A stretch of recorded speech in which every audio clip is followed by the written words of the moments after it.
A Trace of Copper, an Elemental Steampunk Tale. Written by Anne Renwick.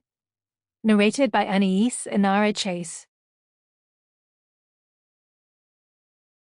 Chapter 1. Aberwyn, Wales. Spring 1885. "It bit me," the young woman informed Piyali, hiking her skirts and rolling down her woolen hose. "Right through my stocking." Miss Price, the shopkeeper's daughter, plopped down on a chair and propped her foot upon a stool, pointing. "And now it's blue." Dr. Piyali Mukherji leaned closer.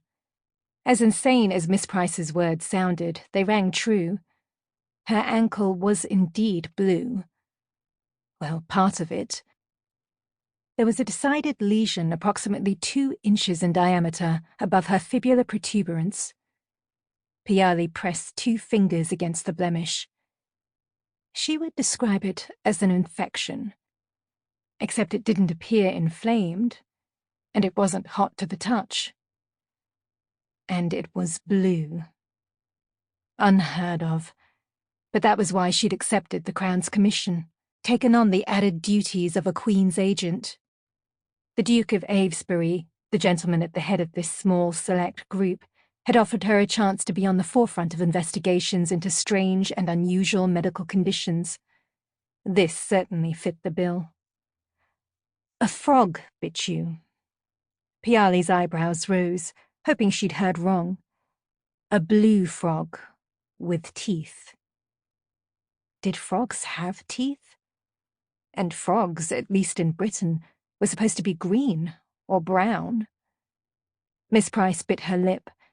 It didn't bode well that she needed to consider her story. Hoping for an explanation, she looked to the man who loomed beside her, taking up far too much space in the small parlour. Time had turned familiar into foreign. Mr. Evan Tredegar wore his dark, tousled curls longer. No cravat wound under his collar beneath the rough shadow of his beard, and a small curved scar cut through the edge of his right eyebrow. Under her study, a muscle twitched at his jawline, and his lips pressed into a thin line. He refused to meet her gaze. Perhaps it was just as well, for his eyes never failed to ignite a slow burn beneath her skin, and she needed to focus.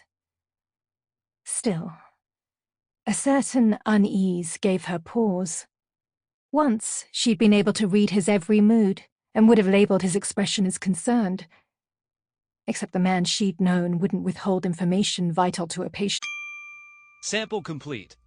Ready to continue?